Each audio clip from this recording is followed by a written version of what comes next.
Salut les stratoniens, j'espère que vous allez tous super bien. On se retrouve aujourd'hui pour une vidéo stratégie, une paire de chaussures. Donc il y a pas mal de stratégies, pas mal de gens qui m'ont posé des questions par rapport à qu'est-ce qu'ils doivent faire s'ils veulent en acheter une, s'ils veulent en acheter deux, trois, etc. Moi, comme j'ai dit depuis ma première vidéo, il y a vraiment deux stratégies à mettre en place. Soit vous arrivez à en acheter une, soit vous arrivez à en acheter deux, plus avoir l'argent pour mint, donc environ 900 balles. Maintenant, on va se focaliser sur la première stratégie. Vous avez un petit peu d'argent entre 1100 actuellement, les moins chers, si on met les moins chers, donc lowest price, environ, bon là elles sont à 1100, 1170, 1200, comptez de 1200 à 1500 $ à investir dans une paire de chaussures dans StepN. Bah, cette stratégie est faite pour vous et je vais vous expliquer pourquoi. Si vous avez un peu plus, donc je parle jusqu'à 3500, 4000, là ça vaudra peut-être plus la peine de prendre 3 paires de chaussures, donc 2 chaussures plus de faire un mint. Mais maintenant on va se concentrer sur cette première stratégie. Donc la première stratégie, nous ça va être en fait de rentabiliser notre investissement le plus vite possible avec une paire de chaussures. J'ai eu des commentaires, j'ai eu des gens qui m'ont fait des retours, ils prennent environ entre 30 et 50 jours. Je veux prendre une grosse marge. En 30 et 50 jours, vous avez rentabilisé à l'heure actuelle votre investissement. Donc ça peut être assez rentable, mine de rien, mais c'est actuellement au moment où je tourne cette vidéo. Maintenant, notre objectif, c'est de tout simplement acheter une chaussure. Ce qu'il faut savoir, c'est que ça sera, vous aurez une seule chaussure et du coup, on s'en fout du mint. Vous pouvez acheter des chaussures qui sont déjà level 5 avec un mint. C'est même plus rentable et c'est même plus intéressant parce que vous l'avez déjà level 5. Donc, ça veut dire que vous allez pouvoir gagner un petit peu plus d'argent et des mints. Vous comptez pas mint dans le futur, vous comptez seulement rentabiliser votre chaussure et ensuite vous verrez. À ce moment-là, ça vaut la peine de juste regarder mint 2 et presque level 5. Donc, pour moi, ça vaut la peine de regarder ça et ça sera les moins chers. Si on prend, par exemple, des chaussures avec 0 mint, ici, on va directement voir que le prix est déjà un petit peu plus haut.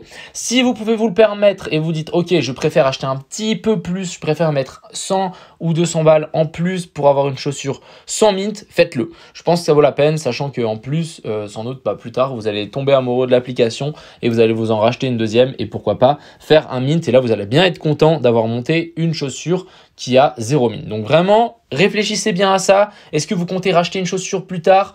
Est-ce que vous comptez faire un mint, etc. Si vous êtes sûr que vous allez acheter une seule chaussure et basta, bah alors là, vous pouvez directement aller donc dans mint 0. Et là, actuellement, il faudra chercher une bonne chaussure. Donc encore une fois, pour moi, les bonnes chaussures, vu que vous avez qu'une chaussure, ça vaut la peine de juste regarder l'efficience. Donc c'est le E, c'est ce qui est en jaune, c'est la première caractéristique. Et la dernière caractéristique, la résilience. Donc la résilience, c'est la dureté de votre chaussure, entre guillemets. Plus vous allez marcher, elle va s'abîmer un petit peu, il faudra la réparer. Plus il y a de la résilience, moins vous avez besoin de la réparer, moins vous avez besoin de dépenser des GST. Et l'efficience, plus vous avez ça, plus ça va augmenter. Maintenant, ce qu'il faut savoir aussi, c'est que vous voyez ici, on a par exemple une chaussure avec l'efficience et on a une barre verte à côté. On a une barre grise et barre verte. Ce qu'on va faire, c'est on va cliquer sur le petit bouton base pour vraiment nous montrer en fait la base de la chaussure. On s'en fout le gars où il a mis ses points. Nous, ce qu'on veut, c'est vraiment la base.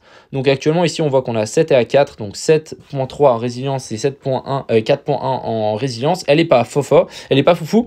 Et du coup, maintenant, ce qu'il faut, c'est trouver la bonne chaussure avec des bonnes bases. Et ça, il va falloir chercher un petit peu. Donc moi, ce que je fais, choisissez un peu la chaussure que vous voulez. Donc centre, walker, jogger, runner. On va prendre des joggers, common, hop.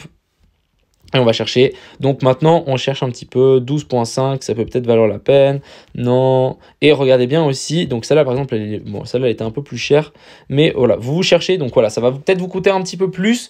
Mais au moins, vous allez avoir une bonne chaussure et vous allez pouvoir plus rapidement la rentabiliser.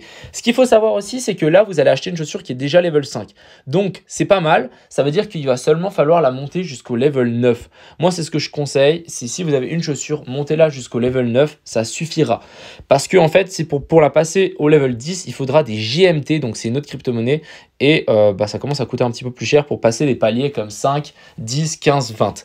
Donc, personnellement, donc là, je peux vous montrer, j'ai une chaussure qui est level 4. Si je veux l'upgrade, voilà, j'ai 10 GST plus 10 GMT où j'ai besoin. Donc, c'est peut-être pas le meilleur truc. Donc, si vous achetez déjà une chaussure Mint 2 level 5, vous allez, à mon avis, économiser un peu d'argent et vous allez pouvoir la monter level 9 sans utiliser de GMT, donc autre crypto-monnaie. Et vous allez seulement pouvoir utiliser ce que vous gagnez en marchant et vous réinvestissez dans votre chaussure jusqu'au level 9. Une fois que vous êtes au level 9, faites en mode ok, cette fois j'économise tout, les GAST, je les vends directement et là vous commencez à rentabiliser votre chaussure. Sachant que j'ai un ami qui a une chaussure qui l'a level 9 ou 11, je sais plus exactement, mais il gagne environ 50 $ par jour au prix actuel du GMT, donc du GST. Donc c'est plutôt, ça vaut plutôt la peine pour une chaussure environ à 1200, donc environ en 30 jours, vous avez plus ou moins remboursé votre investissement. Donc maintenant, il faut juste chercher la bonne chaussure. Vous cherchez. Donc là, il n'y en a pas trop. Mais le mieux, c'est, comme je vous ai dit, chercher au maximum avec de l'efficience. Donc là, on est à 2.8, c'est pas ouf. Et résilience à 1.1. Donc celle-là, elle est vraiment pas bien. Je peux vous montrer, par exemple, moi, j'ai une bonne chaussure. Je peux vous montrer. Donc par exemple, on a celle-là. Celle-là qui est très bien. Vous voyez ici, elle a efficience, elle a 9 et résilience, elle a 7. Donc, c'est une bonne chaussure et ça, c'est une chaussure que vous voulez essayer d'acheter. Donc, ça, c'est vraiment la première stratégie. Concentrez-vous sur une chaussure. Pourquoi pas, si vous êtes sûr que vous allez acheter qu'une chaussure dans ce projet, achetez une chaussure avec Mint 2 level 5. Vous la montez jusqu'au level 9. Au level 9, vous commencez à faire votre ROI, donc retour sur investissement.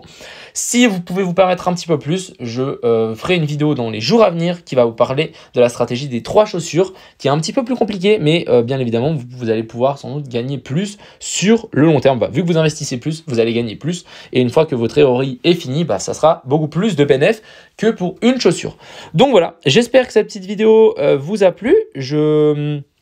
N'hésitez pas à poser vos questions en commentaire, j'y réponds avec grand plaisir. Et j'espère que vous avez bien compris quelle est vraiment la différence entre ces deux-là et pourquoi c'est intéressant et pourquoi c'est important de directement se dire ok, on va faire comme ça ou on va faire comme ça. Choisissez directement votre stratégie. Enfin bref, j'espère que cette petite vidéo vous a plu. Personnellement, pour mon petit défi, je suis actuellement à 10 paires. Mon objectif, c'est de monter maintenant à 15 paires. Je vais bientôt pouvoir mint de nouveau avec cette chaussure et cette chaussure pour vraiment monter encore une fois à 11 paires. Et on va essayer de monter jusqu'à 15 paires. Et je vais monter cette jolie chaussure ici en luck. Vous voyez ici, on a les petits cadenas. J'ai 3 lucks et une efficience. Cette chaussure est juste magnifique pour les coffres. Enfin bref, je vous souhaite une bonne fin de journée. À plus.